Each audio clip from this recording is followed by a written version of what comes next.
1 ശമൂവേൽ അധ്യായം 27. അനന്തരം ദാവീദ്, ഞാൻ ഒരു ദിവസം ശൗലിന്റെ കൈയാൽ നശിക്കേയുള്ളൂ, ഫെലിസ്ത്യരുടെ ദേശത്തിലേക്ക് ഓടിപ്പോകയല്ലാതെ എനിക്ക് വേറെ നിവൃത്തിയില്ല. ശൗൽ അപ്പോൾ ഇസ്രായേൽ ദേശത്തൊക്കെയും എന്നെ അന്വേഷിക്കുന്നത് മതിയാക്കും. ഞാൻ അവന്റെ കയ്യിൽ നിന്ന് ഒഴിഞ്ഞു പോകും എന്ന് മനസ്സിൽ നിശ്ചയിച്ചു. അങ്ങനെ ദാവീദ് പുറപ്പെട്ടു. താനും കൂടെയുള്ള 600 പേരും ഗത്ത് രാജാവായ മാവോക്കിന്റെ മകൻ ആഖീഷിന്റെ അടുക്കൽ ചെന്നു. ഇസ്രായേൽക്കാരത്തിയായ അഹീനോവം, നാബാലിന്റെ ഭാര്യയായിരുന്ന അബീഗയിൽ എന്ന 2 ഭാര്യമാരുമായി ദാവീദും കുടുംബസഹിതം അവന്റെ എല്ലാ ആളുകളും ഗത്തിൽ ആഖീഷിന്റെ അടുക്കൽ പാർത്തു.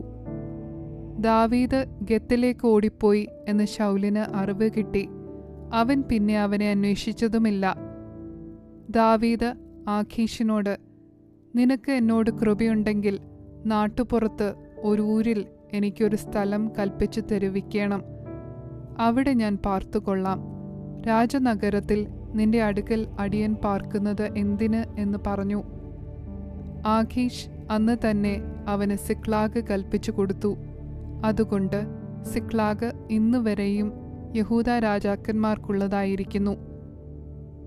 ദാവീദ് ഫെലിസ്ത്യദേശത്ത് പാർത്ത കാലം 1 ആണ്ടും 4 മാസവും ആയിരുന്നു. ദാവീദും അവന്റെ ആളുകളും ഗശൂര്യരെയും ഗസ്രിയരെയും അമാലേക്യരെയും ചെന്ന് ആക്രമിച്ചു.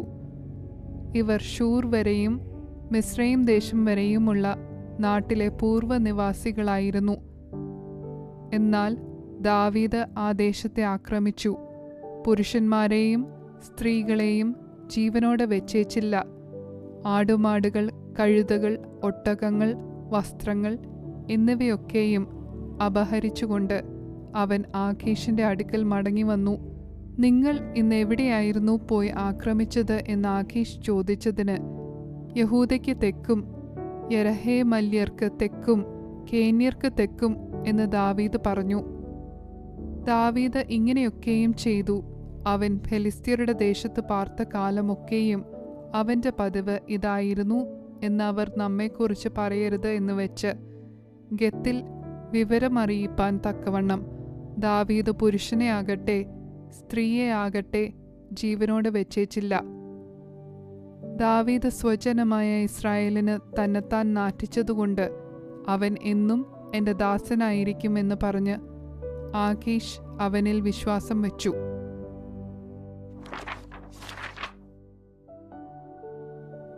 ഒന്ന് ശമൂവേൽ അധ്യായം 28.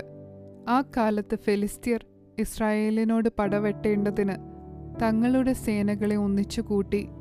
അപ്പോൾ ആഖീഷ് ദാവീദിനോട്, നീയും നിന്റെ ആളുകളും എന്നോടുകൂടെ യുദ്ധത്തിന് പോരേണം എന്നറിഞ്ഞുകൊള്ളുക എന്ന് പറഞ്ഞു. എന്നാറെ ദാവീദ് ആഖീഷിനോട്, അടിയൻ എന്ത് ചെയ്യും എന്ന് നീ കണ്ടറിയും എന്ന് പറഞ്ഞു. ആഖീഷ് ദാവീദിനോട്, അതുകൊണ്ട് ഞാൻ നിന്നെ എപ്പോഴും എന്റെ മെയ്ക്കാവലാക്കും എന്ന് പറഞ്ഞു. എന്നാൽ ശമൂവേൽ മരിച്ചു പോയിരുന്നു. ഇസ്രായേലെല്ലാം അവനെക്കുറിച്ച് വിലപിച്ചു. അവന്റെ സ്വന്തം പട്ടണമായ രാമയിൽ അവനെ അടക്കം ചെയ്തിരുന്നു. ശൗലോ വെളിച്ചപ്പാടന്മാരെയും മന്ത്രവാദികളെയും ദേശത്തുനിന്ന് നീക്കിക്കളഞ്ഞിരുന്നു. എന്നാൽ ഫെലിസ്ത്യർ ഒന്നിച്ചുകൂടി ശൂനേമിൽ പാളയമിറങ്ങി. ശൗലും എല്ലാ ഇസ്രായേലിനെയും ഒന്നിച്ചുകൂട്ടി ഗിൽബോവയിൽ പാളയമിറങ്ങി. ശൗൽ ഫെലിസ്ത്യരുടെ സൈന്യത്തെ കണ്ട് ഭയപ്പെട്ടു. അവന്റെ ഹൃദയം ഏറ്റവും വിറച്ചു. ശൗൽ യഹോവയോട് ചോദിച്ചാറെ യഹോവ അവനോട് സ്വപ്നം കൊണ്ടോ ഊറീം കൊണ്ടോ പ്രവാചകന്മാരെ കൊണ്ടോ ഉത്തരമരളിയില്ല. അപ്പോൾ ശൗൽ തന്റെ ഭൃത്യന്മാരോട്, എനിക്ക് ഒരു വെളിച്ചപ്പാടത്തിയെ അന്വേഷിപ്പിപ്പീൻ, ഞാൻ അവളുടെ അടുക്കൽ ചെന്ന് ചോദിക്കും എന്ന് പറഞ്ഞു. അവന്റെ ഭൃത്യന്മാർ അവനോട്, ഏൻദോരിൽ ഒരു വെളിച്ചപ്പാടത്തി ഉണ്ട് എന്ന് പറഞ്ഞു. ശൗൽ വേഷം മാറി വേറെ വസ്ത്രം ധരിച്ചു 2 ആളെയും കൂട്ടിപ്പോയി രാത്രിയിൽ ആ സ്ത്രീയുടെ അടുക്കലെത്തി. വെളിച്ചപ്പാട് ആത്മാവ് കൊണ്ട് നീ എനിക്കായി പ്രശ്നം നോക്കുകയും ഞാൻ പറയുന്നവനെ വരുത്തിത്തരികയും ചെയ്യണം എന്ന് പറഞ്ഞു. സ്ത്രീ അവനോട്, ശൗൽ ചെയ്തിട്ടുള്ളത് അവൻ വെളിച്ചപ്പാടന്മാരെയും മന്ത്രവാദികളെയും ദേശത്തു നിന്ന് ഛേദിച്ച് കളഞ്ഞത് തന്നെ നീ അറിയുന്നുവല്ലോ. എന്നെ കൊല്ലിപ്പാൻ നീ എൻ്റെ ജീവന് കെണിവെക്കുന്നത് എന്തിന് എന്ന് പറഞ്ഞു. യഹോവയാണ് ഈ കാര്യം കൊണ്ട് നിനക്കൊരു ദോഷവും ഭവിക്കയില്ല എന്ന് ശൗൽ യഹോവയുടെ നാമത്തിൽ അവളോട് സത്യം ചെയ്തു പറഞ്ഞു. ഞാൻ ആരെ വരുത്തിത്തരേണ്ടു എന്ന് സ്ത്രീ ചോദിച്ചതിന് ശമൂവേലിനെ വരുത്തിത്തരേണം എന്നവൻ പറഞ്ഞു. സ്ത്രീ ശമൂവേലിനെ കണ്ടപ്പോൾ ഉച്ചത്തിൽ നിലവിളിച്ചു ശൗലിനോട്, നീ എന്നെ ചതിച്ചത് എന്ത്? നീ ശൗൽ ആകുന്നുവല്ലോ എന്ന് പറഞ്ഞു. രാജാവ് അവളോട്, ഭയപ്പെടേണ്ട, നീ കാണുന്നത് എന്ത് എന്ന് ചോദിച്ചതിന്, ഒരു ദേവൻ ഭൂമിയിൽ നിന്ന് കയറി വരുന്നത് ഞാൻ കാണുന്നു എന്ന് സ്ത്രീ ശൗലിനോട് പറഞ്ഞു. അവൻ അവളോട് അവൻ്റെ രൂപം എന്തെന്ന് ചോദിച്ചതിന് അവൾ, ഒരു വൃദ്ധൻ കയറി വരുന്നു, അവൻ ഒരങ്കിയും ധരിച്ചിരിക്കുന്നു എന്ന് പറഞ്ഞു. എന്നാറെ അത് ശമൂവേൽ എന്നറിഞ്ഞ് ശൗൽ സാഷ്ടാംഗം വീണ് നമസ്കരിച്ചു. ശമൂവേൽ ശൗലിനോട്, നീ എന്നെ വിളിച്ചതിനാൽ എൻ്റെ സ്വസ്ഥതയ്ക്ക് ഭംഗം വരുത്തിയത് എന്ത് എന്ന് ചോദിച്ചു. അതിന് ശൗൽ, ഞാൻ മഹാകഷ്ടത്തിലായിരിക്കുന്നു. ഫെലിസ്ത്യർ എന്നോട് യുദ്ധം ചെയ്യുന്നു. ദൈവം എന്നെ വിട്ടുമാറിയിരിക്കുന്നു. പ്രവാചകന്മാരെ കൊണ്ടാകട്ടെ സ്വപ്നം കൊണ്ടാകട്ടെ എന്നോട് ഉത്തരമരുളുന്നില്ല. അതുകൊണ്ട് ഞാൻ എന്തു ചെയ്യണമെന്ന് എനിക്ക് പറഞ്ഞു തരേണ്ടതിന് ഞാൻ നിന്നെ വിളിപ്പിച്ചു എന്നുത്തരം പറഞ്ഞു. അതിന് ശമൂവേൽ പറഞ്ഞത്, ദൈവം നിന്നെ വിട്ടുമാറി നിനക്ക് ശത്രുവായി തീർന്നിരിക്കെ നീ എന്തിന് എന്നോട് ചോദിക്കുന്നു? യഹോവ എന്നെ കൊണ്ട് പറയിച്ചതുപോലെ അവൻ നിന്നോട് ചെയ്തിരിക്കുന്നു. രാജത്വം യഹോവ നിന്റെ കയ്യിൽ നിന്ന് പറിച്ചെടുത്ത് നിന്റെ കൂട്ടുകാരനായ ദാവീദിന് കൊടുത്തിരിക്കുന്നു. നീ യഹോവയുടെ കൽപ്പന കേട്ടില്ല, അമാലേക്കിന്റെ മേൽ അവന്റെ ഉഗ്രകോപം നടത്തിയതുമില്ല. അതുകൊണ്ട് യഹോവ ഈ കാര്യം ഇന്ന് നിന്നോട് ചെയ്തിരിക്കുന്നു. യഹോവ നിന്നെയും ഇസ്രായേലിനെയും ഫെലിസ്ത്യരുടെ കയ്യിൽ ഏൽപ്പിക്കും. നാളെ നീയും നിന്റെ പുത്രന്മാരും എന്നോടുകൂടി ആകും. ഇസ്രായേൽ പാളയത്തെ യഹോവ ഫെലിസ്ത്യരുടെ കയ്യിൽ ഏൽപ്പിക്കും. പെട്ടെന്ന് ശൗൽ നെടുനീളത്തിൽ നിലത്ത് വീണു. ശമൂവേലിന്റെ വാക്കുകൾ നിമിത്തം ഏറ്റവും ഭയപ്പെട്ടുപോയി. അവനിൽ ഒട്ടും ബലമില്ലാതെയായി. അന്ന് രാവും പകലും മുഴുവൻ അവൻ ഒന്നും ഭക്ഷിച്ചിട്ടില്ലായിരുന്നു. അപ്പോൾ ആ സ്ത്രീ ശൗലിന്റെ അടുക്കൽ വന്നു. അവൻ ഏറ്റവും പരിഭ്രമിച്ചിരിക്കുന്നത് കണ്ട് അവനോട്, അടിയൻ നിന്റെ വാക്ക് കേട്ട് ജീവനെ ഉപേക്ഷിച്ചും കൊണ്ട് നീ എന്നോട് പറഞ്ഞ വാക്ക് അനുസരിച്ചിരിക്കുന്നുവല്ലോ. ആകയാൽ അടിയന്റെ വാക്ക് നീയും കേൾക്കണമേ. ഞാൻ ഒരു കഷണം അപ്പം നിന്റെ മുൻപിൽ വെക്കട്ടെ, നീ തിന്നേണം, എന്നാൽ നിന്റെ വഴിക്ക് പോകുവാൻ നിനക്ക് ബലമുണ്ടാകും എന്ന് പറഞ്ഞു. അതിന് അവൻ, വേണ്ട, ഞാൻ തിന്നുകയില്ല എന്ന് പറഞ്ഞു. എങ്കിലും അവന്റെ ഭൃത്യന്മാരും ആ സ്ത്രീയും അവനെ നിർബന്ധിച്ചു. അവൻ അവരുടെ വാക്ക് കേട്ട് നിലത്ത് നിന്ന് എഴുന്നേറ്റു, മെത്തമേൽ ഇരുന്നു. സ്ത്രീയുടെ വീട്ടിൽ ഒരു തടിച്ച പശുക്കിടാവ് ഉണ്ടായിരുന്നു. അവൾ ക്ഷണത്തിൽ അതിനെ അറുത്തു മാവും എടുത്തു കുഴച്ചു പുളിപ്പില്ലാത്ത അപ്പം ചുട്ടു. അവൾ അത് ശൗലിന്റെയും ഭൃത്യന്മാരുടെയും മുൻപിൽ വെച്ചു. അവർ തിന്നു, എഴുന്നേറ്റു, രാത്രിയിൽ തന്നെ പോയി.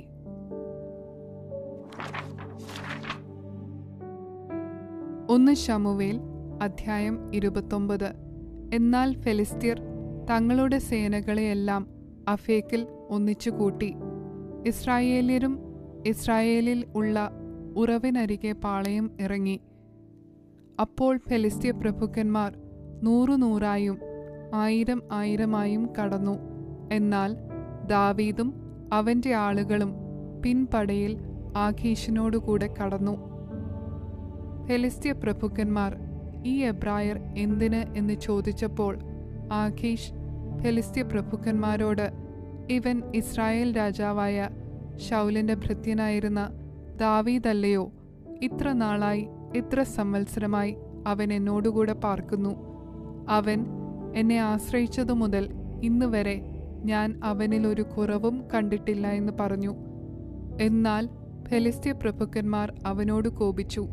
നീ അവന് കൽപ്പിച്ചു കൊടുത്ത സ്ഥലത്തേക്ക് പോയിക്കൊള്ളുവാൻ അവനെ മടക്കി അയക്ക. അവൻ നമ്മോടുകൂടെ യുദ്ധത്തിന് പോരരുത്. യുദ്ധത്തിൽ അവൻ നമുക്ക് ദ്രോഹിയായി തീർന്നേക്കാം. ഈ ആളുകളുടെ തലകളെ കൊണ്ടല്ലാതെ മറ്റെന്തുകൊണ്ടാകുന്നു അവൻ തന്റെ യജമാനനെ പ്രസാദിപ്പിക്കുന്നത്? ശൗൽ 1000 കൊന്നു, ദാവീദോ 10,000 എന്ന് ചൊല്ലി അവർ നൃത്തത്തിൽ ഗാനപ്രതിഗാനം പാടിയ ദാവീദ് ഇവനല്ലയോ എന്ന് ഫെലിസ്ത്യ പ്രഭുക്കന്മാർ അവനോട് പറഞ്ഞു. എന്നാറെ ആഖീഷ് ദാവീദിനെ വിളിച്ച് അവനോട്, യഹോവയാണ് നീ പരമാർത്ഥിയും പാളയത്തിൽ എന്നോടുകൂടെയുള്ള നിന്റെ ഗമനാഗമങ്ങൾ എനിക്ക് ബോധിച്ചതുമാകുന്നു. നീ എൻ്റെ അടുക്കൽ വന്ന നാൾ മുതൽ ഇന്ന് വരെയും ഞാൻ നിന്നിൽ ഒരു ദോഷവും കണ്ടിട്ടില്ല. എന്നാൽ പ്രഭുക്കന്മാർക്ക് നിന്നെ ഇഷ്ടമല്ല. ആകയാൽ നീ ചെയ്യുന്നത് ഫെലിസ്ത്യ പ്രഭുക്കന്മാർക്ക് അനിഷ്ടമായി തോന്നാതിരിക്കേണ്ടതിന് സമാധാനത്തോടെ മടങ്ങിപ്പോയിക്കൊള്ളുക എന്ന് പറഞ്ഞു. ദാവീദ് ആഖീഷിനോട്, എന്നാൽ ഞാൻ എന്തു ചെയ്തു? എൻ്റെ യജമാനനായ രാജാവിൻ്റെ ശത്രുക്കളുടെ നേരെ ഞാൻ ചെന്നു പൊരുതുകൂടാതെ വണ്ണം നിന്നോടുകൂടെ ഇരുന്ന നാൾ മുതൽ ഇന്ന് വരെ നീ അടിയനിൽ എന്ത് കണ്ടിരിക്കുന്നു എന്ന് ചോദിച്ചു. ആഖീഷ് ദാവീദിനോട്, എനിക്കറിയാം, എനിക്ക് നിന്നെ ഒരു ദൈവദൂതനെ പോലെ ബോധിച്ചിരിക്കുന്നു. എന്നാൽ ഫെലിസ്ത്യ പ്രഭുക്കന്മാർ അവൻ ഞങ്ങളോടുകൂടെ യുദ്ധത്തിന് പോരരുത് എന്ന് പറഞ്ഞിരിക്കുന്നു. ആകയാൽ നിന്നോടുകൂടെ വന്നിരിക്കുന്ന നിന്റെ യജമാനന്റെ ഭൃത്യന്മാരുമായി നന്നാ രാവിലെ എഴുന്നേറ്റ് കൊള്ളുക.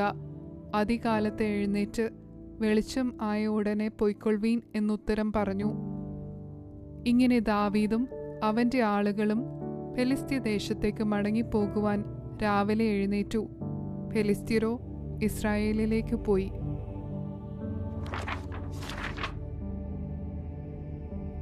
1 ശമൂവേൽ അധ്യായം 30. ദാവീദും അവന്റെ ആളുകളും 3-ാം ദിവസം സിക്ലാഗിൽ എത്തിയപ്പോൾ അമാലേക്യർ തെക്കേ ദേശവും സിക്ലാഗും ആക്രമിച്ചു. സിക്ലാഗിനെ ജയിച്ചു, അതിനെ തീ വെച്ച് ചുട്ടുകളഞ്ഞിരുന്നു. അവിടെയുള്ള വലിയവരും ചെറിയവരുമായ സ്ത്രീകളെ പിടിച്ചുകൊണ്ട് തങ്ങളുടെ വഴിക്ക് പോയതല്ലാതെ ആരെയും കൊന്നില്ല. ദാവീദും അവന്റെ ആളുകളും പട്ടണത്തിലേക്ക് വന്നപ്പോൾ അത് തീ വെച്ച് ചുട്ടിരിക്കുന്നതും ഭാര്യമാരെയും പുത്രീപുത്രന്മാരെയും അടിമകളായി കൊണ്ടുപോയിരിക്കുന്നതും കണ്ടു. അപ്പോൾ ദാവീദും കൂടെയുള്ള ജനവും കരവാൻ ബലമില്ലാതാകുവോളം ഉറക്കെ കരഞ്ഞു. ഇസ്രായേൽക്കാരത്തി അഹീനോവും കർമ്മേൽക്കാരൻ നാബാലിന്റെ ഭാര്യയായിരുന്ന അബീഗയിൽ എന്നീ ദാവീദിന്റെ 2 ഭാര്യമാരെയും അവർ പിടിച്ചുകൊണ്ടുപോയിരുന്നു. ദാവീദ് വലിയ കഷ്ടത്തിലായി. ജനത്തിൽ ഓരോരുത്തന്റെ ഹൃദയം താന്താന്റെ പുത്രന്മാരെയും പുത്രിമാരെയും കുറിച്ച് വ്യസനിച്ചിരിക്കൊണ്ട് അവനെ കല്ലെറിയണമെന്ന് ജനം പറഞ്ഞു. ദാവീദോ തന്റെ ദൈവമായ യഹോവയിൽ ധൈര്യപ്പെട്ടു. ദാവീദ് അഹീമേലെക്കിന്റെ മകനായ അബ്യാഥാർ പുരോഹിതനോട്, ഏഫോദ് ഇവിടെ കൊണ്ടുവരിക എന്ന് പറഞ്ഞു. അബ്യാഥാർ ഏഫോദ് ദാവീദിന്റെ അടുക്കൽ കൊണ്ടുവന്നു. എന്നാറെ ദാവീദ് യഹോവയോട്, ഞാൻ ഇപ്പരീക്ഷയെ പിന്തുടരണമോ, അവരെ എത്തിപ്പിടിക്കുമോ എന്ന് ചോദിച്ചു. പിന്തുടരുക, നീ അവരെ നിശ്ചയമായി എത്തിപ്പിടിക്കും, സകലവും വീണ്ടുകൊള്ളും എന്നരുളപ്പാടുണ്ടായി. അങ്ങനെ ദാവീദും കൂടെയുള്ള 600 പേരും പുറപ്പെട്ടു. ബെസോർ തോട്ടിങ്കൽ എത്തി. ശേഷമുള്ളവർ അവിടെ താമസിച്ചു. ബെസോർ തോട് കടപ്പാൻ കഴിയാതെ വണ്ണം ക്ഷീണിച്ചിട്ട് 200 പേർ പുറകിൽ താമസിച്ചതുകൊണ്ട് ദാവീദും 400 പേരും പിന്തുടർന്നു ചെന്നു. അവർ വയലിൽ വെച്ച് ഒരു മിസ്രയീമ്യനെ കണ്ടു. ദാവീദിന്റെ അടുക്കൽ കൊണ്ടുചെന്നു. അവന് അപ്പം കൊടുത്തു. അവൻ തിന്നു. അവന് കുടിപ്പാൻ വെള്ളവും കൊടുത്തു. അവർ അവന് ഒരു കഷണം അത്തിയടയും 2 ഉണക്കമുന്തിരിക്കൊലയും കൊടുത്തു. അത് തിന്നപ്പോൾ അവന് ഉയിർ വീണു. 3 രാവും 3 പകലും അവൻ ആഹാരം കഴിക്കുകയോ വെള്ളം കുടിക്കുകയോ ചെയ്തിട്ടില്ലായിരുന്നു. ദാവീദ് അവനോട്, നീ ആരുടെ ആൾ, എവിടത്തുകാരൻ എന്ന് ചോദിച്ചതിന്, ഞാൻ ഒരു മിസ്രയീമ്യ ബാല്യക്കാരൻ, ഒരു അമാലേക്കിന്റെ ഭൃത്യൻ. 3 ദിവസം മുൻപേ എനിക്ക് ദീനം പിടിച്ചതുകൊണ്ട് എൻ്റെ യജമാനൻ എന്നെ ഉപേക്ഷിച്ചു കളഞ്ഞു. ഞങ്ങൾ ക്രേത്യരുടെ തെക്കേ നാടും യഹൂദ്യദേശവും കാലേബിന്റെ തെക്കേ ദിക്കും ആക്രമിച്ചു. സിക്ലാഗ് ഞങ്ങൾ തീവെച്ച് ചുട്ടുകളഞ്ഞു. ദാവീദ് അവനോട്, അപ്പരിഷിയുടെ അടുക്കലേക്ക് നീ വഴി കാണിച്ചു തരുമോ എന്ന് ചോദിച്ചതിന് അവൻ, നീ എന്നെ കൊല്ലുകയോ എൻ്റെ യജമാനന്റെ കയ്യിൽ ഏൽപ്പിക്കുകയോ ചെയ്യുകയില്ലെന്ന് ദൈവനാമത്തിൽ എന്നോട് സത്യം ചെയ്താൽ അപ്പരിഷിയുടെ അടുക്കലേക്ക് വഴി കാണിച്ചു തരാം എന്ന് പറഞ്ഞു. അങ്ങനെ അവൻ അവനെ കൂട്ടിക്കൊണ്ടു ചെന്നപ്പോൾ അവർ ഭൂതലത്തെങ്ങും പരന്നു തിന്നുകയും കുടിക്കുകയും ഫെലിസ്ത്യദേശത്തു നിന്നും യഹൂദാദേശത്തു നിന്നും അപഹരിച്ചു കൊണ്ടുവന്ന വലിയ കൊള്ള നിമിത്തം ഉത്സവം ഘോഷിക്കുകയും ചെയ്യുന്നത് കണ്ടു. ദാവീദ് അവരെ സന്ധ്യ മുതൽ പിറ്റേന്നാൾ വൈകുന്നേരം വരെ സംഹരിച്ചു. ഒട്ടകപ്പുറത്ത് കയറി ഓടിച്ചുപോയ 400 ബാല്യക്കാർ അല്ലാതെ അവരിൽ ഒരുത്തനും ഒഴിഞ്ഞുപോയില്ല. അമാലേക്യർ അപഹരിച്ചു കൊണ്ടുപോയിരുന്നതൊക്കെയും ദാവീദ് വീണ്ടുകൊണ്ടു. തൻ്റെ 2 ഭാര്യമാരെയും ദാവീദ് ഉദ്ധരിച്ചു. അവർ അപഹരിച്ചു കൊണ്ടുപോയതിൽ ചെറുതോ വലുതോ പുത്രന്മാരോ പുത്രിമാരോ കൊള്ളയോ യാതൊന്നും കിട്ടാതിരുന്നില്ല. ദാവീദ് എല്ലാം മടക്കി കൊണ്ടുപോന്നു. ദാവീദ് ആടുമാടുകളെ ഒക്കെയും പിടിച്ചു. അവയെ അവർ തങ്ങളുടെ നാൽക്കാലികൾക്ക് മുൻപായി തെളിച്ചു നടത്തിക്കൊണ്ടു. ഇത് ദാവീദിന്റെ കൊള്ള എന്ന് പറഞ്ഞു. ദാവീദിനോടുകൂടെ പോകുവാൻ കഴിയാതെ വണ്ണം ക്ഷീണിച്ചിട്ട് ബെസോർ തോട്ടിങ്കിൽ താമസിപ്പിച്ചിരുന്ന 200 പേരുടെ അടുക്കൽ ദാവീദ് എത്തിയപ്പോൾ അവർ ദാവീദിനെയും കൂടെയുള്ള ജനത്തെയും എതിരേറ്റ് ചെന്നു. ദാവീദ് ജനത്തിന്റെ സമീപത്ത് വന്ന് അവരോട് കുശലം ചോദിച്ചു. എന്നാൽ ദാവീദിനോടുകൂടെ പോയിരുന്നവരിൽ ദുഷ്ടരും നീചരുമായ ഏവരും, ഇവർ നമ്മോടുകൂടെ പോരാഞ്ഞതിനാൽ നാം വിടുവിച്ചു കൊണ്ടുവന്ന കൊള്ളയിൽ ഓരോരുത്തൻ്റെ ഭാര്യയെയും മക്കളെയും ഒഴികെ അവർക്ക് ഒന്നും കൊടുക്കരുത്, അവരെ അവർ കൂട്ടിക്കൊണ്ടു പോയിക്കൊള്ളട്ടെ എന്ന് പറഞ്ഞു. അപ്പോൾ ദാവീദ്, എൻ്റെ സഹോദരന്മാരെ, നമ്മെ രക്ഷിക്കുകയും നമ്മുടെ നേരെ വന്നിരുന്ന പരിശയെ നമ്മുടെ കയ്യിൽ ഏൽപ്പിക്കുകയും ചെയ്ത യഹോവ നമുക്ക് തന്നിട്ടുള്ളതിനെ കൊണ്ട് നിങ്ങൾ ഇങ്ങനെ ചെയ്യരുത്. ഈ കാര്യത്തിൽ നിങ്ങളുടെ വാക്ക് ആർ സമ്മതിക്കും? യുദ്ധത്തിന് പോകുന്നവൻ്റെ ഓഹരിയും സാമാനങ്ങൾക്കരികെ താമസിക്കുന്നവൻ്റെ ഓഹരിയും ഒരുപോലെ ആയിരിക്കണം. അവർ സമാംശമായി ഭാഗിച്ചെടുക്കണം എന്ന് പറഞ്ഞു. അന്നു മുതൽ കാര്യം അങ്ങനെ തന്നെ നടപ്പായി. അവൻ അത് ഇസ്രായേലിന് ഇന്ന് വരെയുള്ള ചട്ടവും നിയമവും ആക്കി. ദാവീദ് സിക്ലാഗിൽ വന്ന ശേഷം യഹൂദാ മൂപ്പന്മാരായ തൻ്റെ സ്നേഹിതന്മാർക്ക് കൊള്ളയിൽ ഒരംശം കൊടുത്തയച്ചു. ഇതാ യഹോവയുടെ ശത്രുക്കളെ കൊള്ളയിട്ടതിൽ നിന്ന് നിങ്ങൾക്ക് ഒരു സമ്മാനം എന്ന് പറഞ്ഞു. ബെഥേലിലുള്ളവർക്കും തെക്കേ രാമോത്തിലുള്ളവർക്കും യഥീരിലുള്ളവർക്കും അരോവേരിലുള്ളവർക്കും സിഫ്മോത്തിലുള്ളവർക്കും എസ്തെമോവയിലുള്ളവർക്കും രാഖാലിലുള്ളവർക്കും യരഹേമല്യരുടെ പട്ടണങ്ങളിലുള്ളവർക്കും കേന്യരുടെ പട്ടണങ്ങളിലുള്ളവർക്കും ഹോർമയിലുള്ളവർക്കും ഖോർ ആശാനിലുള്ളവർക്കും അദാക്കിലുള്ളവർക്കും ഹെബ്രോനിലുള്ളവർക്കും ദാവീദും അവൻ്റെ ആളുകളും സഞ്ചരിച്ചു വന്ന സകല സ്ഥലങ്ങളിലേക്കും കൊടുത്തയച്ചു.